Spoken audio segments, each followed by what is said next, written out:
This gameplay video is brought to you by very generous patron Shuffles. The Raven Man versus Jensen with fast mana in hand. This one you exile a card from your hand, alright.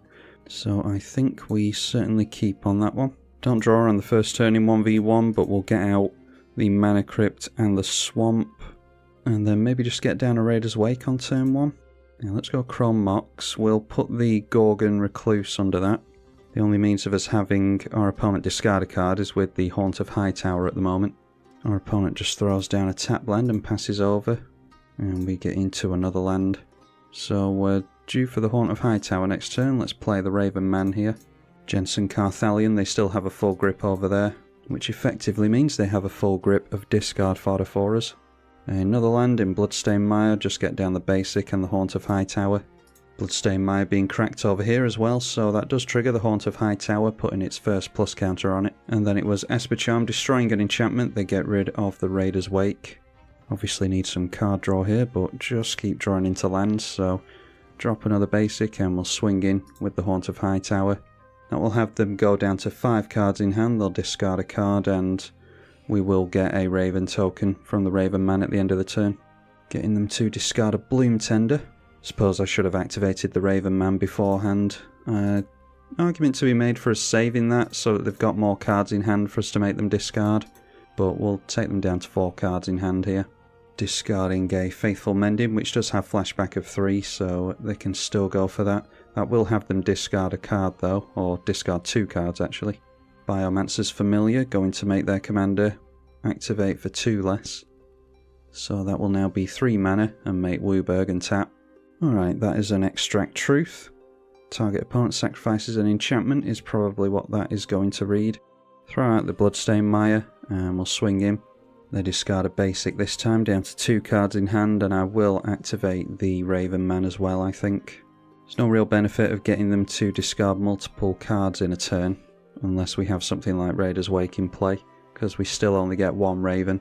But demolishing their hand is a pretty good way to get us towards winning the game. So lost out on a couple of points of damage here by doing it that way. The Reaper King, they've got 1 card left in hand. Casting the Faithful Mending, gain 2, draw 2, discard 2. And it is noteworthy that the Raven Man triggers during each end step, so they'll trigger the Haunt of Hightower a couple of times here, and the Raven Man will trigger at the end of our turn as well. Discarding a Kodama's Reach and a Faeborough Elder, staying at 1 card in hand. Okay, that is a Necrogoyf. So there's not much point in activating the Raven Man before combat, not that we've done that all game anyway.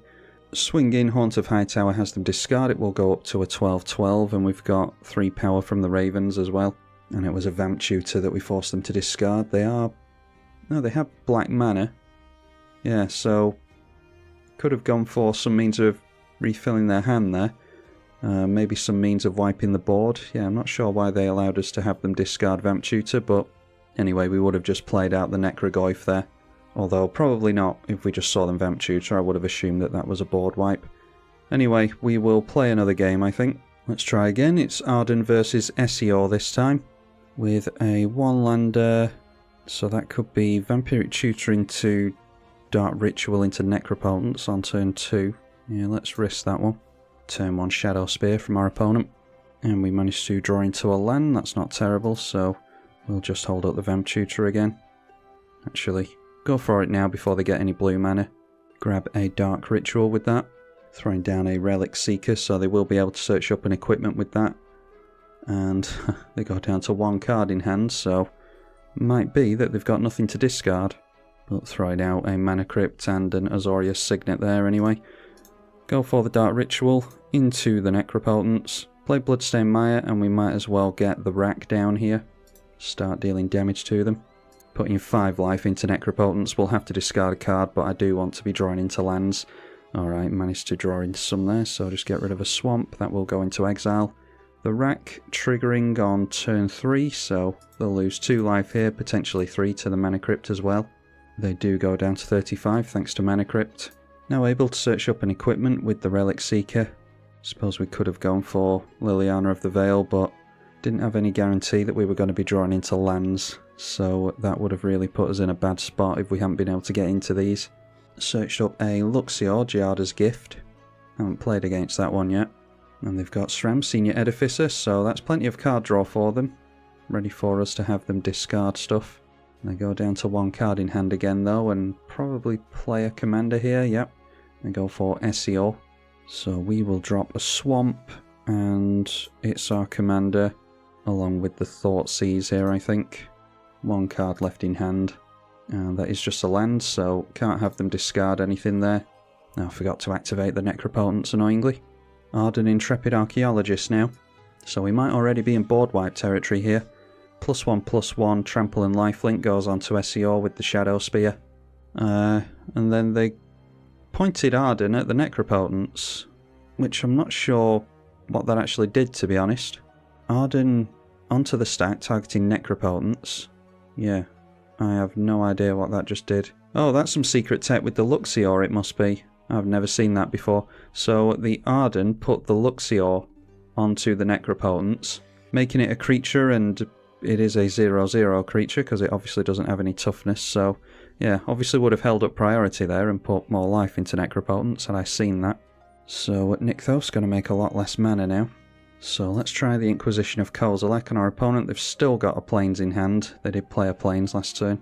So we might as well get down the Asylum Visitor, ready to start drawing cards when they've got no cards in hand. And then Arden, once again. Yeah, it just triggers. It doesn't say what they're actually doing, but they point at the Nykthos here. And once again, I assume they're doing that with Luxior. That's all that I can think of here. Swinging in at us for 5 damage. Gets us into a Mox Amber, which we can tap for mana. So let's go for Liliana of the Veil here. Might be able to distract our opponent with that. Each player discards a card, including us. We'll get rid of Larceny, getting them to get rid of that Plains. So Asylum Visitor going to trigger now. The Rack will Lightning Bolt our opponent.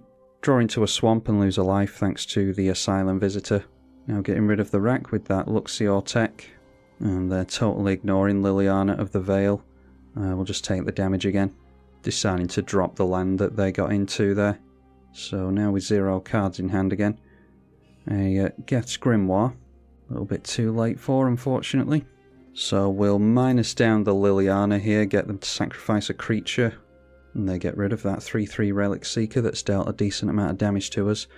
I think at this point we just have to try for a board wipe, so let's sacrifice all our stuff. So for 2 mana, end up drawing 4 cards and losing 4 life. And that draws us into Collective Brutality, a Mox, Sheoldred the Apocalypse, and Liliana's Caress. So I think the intelligent thing to do here would be to go for Chrome Mox. They're not going to have any cards in hand for a while, so get rid of Liliana's Caress with that. And then we can start gaining some life with Sheoldred the Apocalypse, hopefully. Pointing the Arden trigger at Liliana of the Veil now. Turns that into a 2/2 creature. So at least that confirms that that is what they were doing previously. The 2/4 lifelinker swings in towards us, and then equipping the Luxior onto their commander to deanimate the Liliana.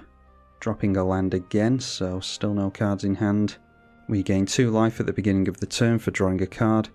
Necrogen Mists at the beginning of each player's upkeep. They discard a card.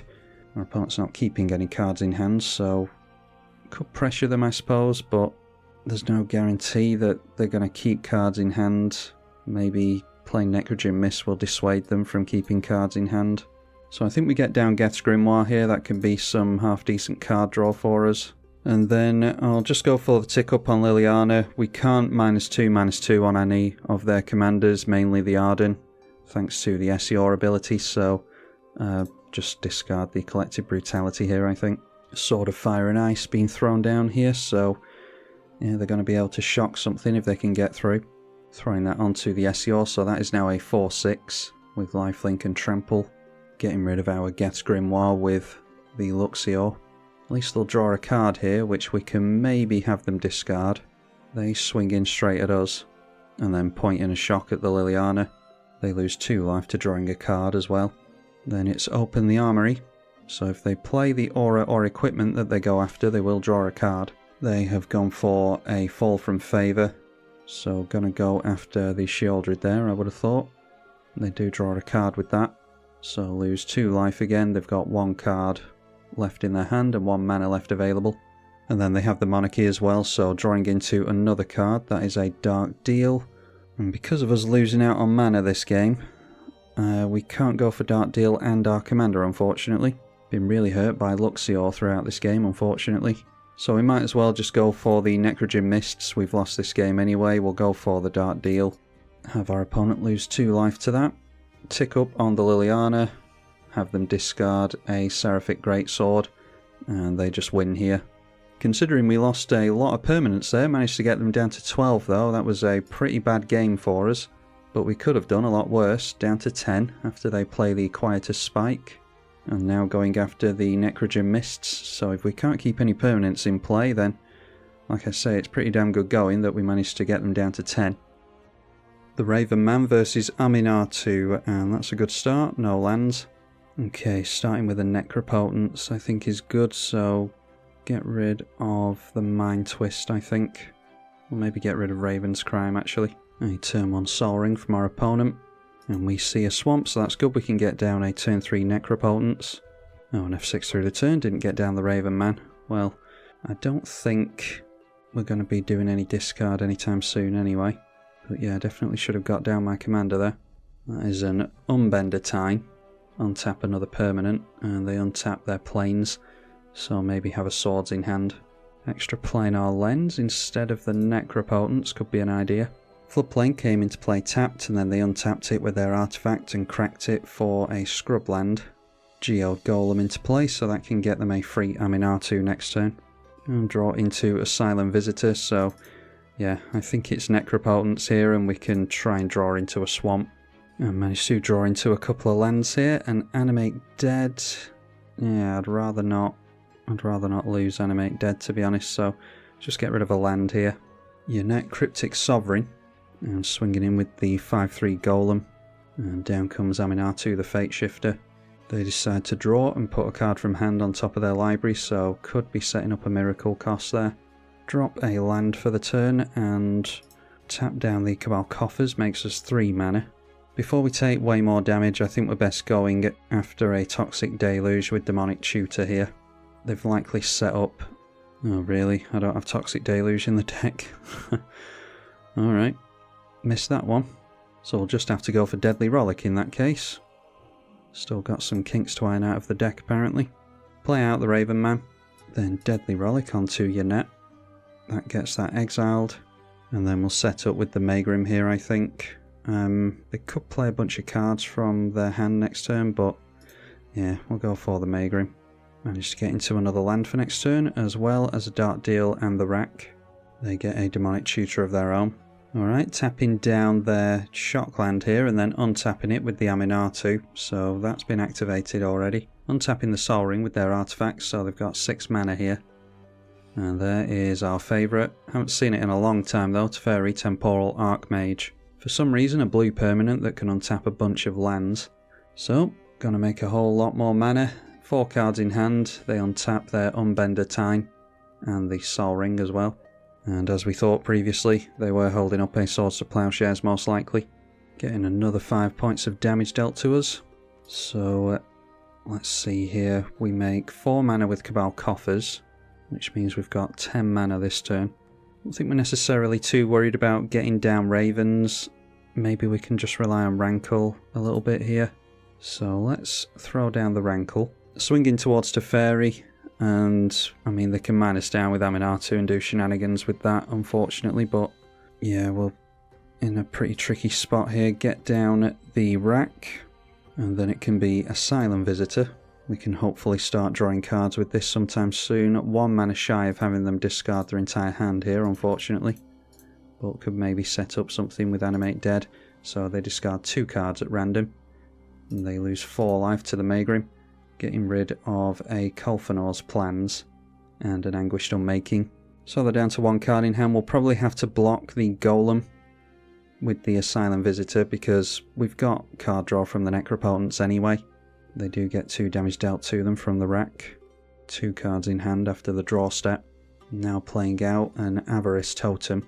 Okay, so Avarice Totem going to steal away the Necropotence from us. I think we'll put a bit more life into that so that we can keep cards in our hand.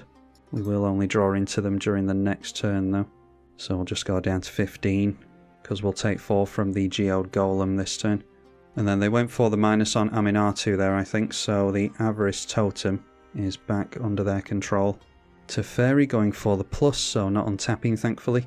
Playing a tap land down to 1 card in hand again. And they go back up to 7 in hand. We draw into some more stuff. And we do draw at the beginning of the turn. So get down a swamp, which still taps for double mana thankfully. So I think the first thing we do is try and get rid of a couple of their planeswalkers. We'll definitely go for Rankle into Teferi. And then the Asylum Visitor can get rid of the Aminatu. Either that or we get rid of Geode Golem, I'm fine with either. So they allow both to go down here, that's really good. Then we'll go for the Bubbling Muck. All of our swamps going to tap for 3 mana. Cabal Coffers will make us 5 mana. We'll throw Malicious Affliction onto the Geode Golem.